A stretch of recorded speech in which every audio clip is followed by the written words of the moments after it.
मुख्यमंत्री विष्णुदेव साय राजधानी रायपुर में आयोजित कार्टून वाच पत्रिका के कार्टून महोत्सव में शामिल हुई। ये मौका में मुख्यमंत्री कार्टून फेस्टिवल द संबोधित करती हैं कि कार्टून विधा एक ऐसे कला है जिनमें एक वाक्य या छोटे से चित्र के माध्यम से ही बड़े से बड़े गहरा विषय ला लोगों तक पहुँचाए के प्रयास करे जाते। में मनोरंजन के साथ में व्यंग और संदेश भी समाहित रहे थे।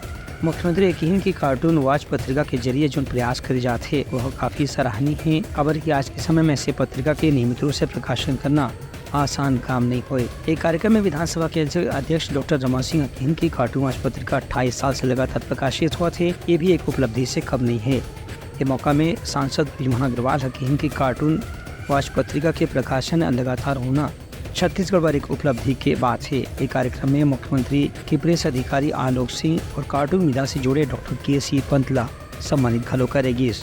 Bureau report Uttarakhand news.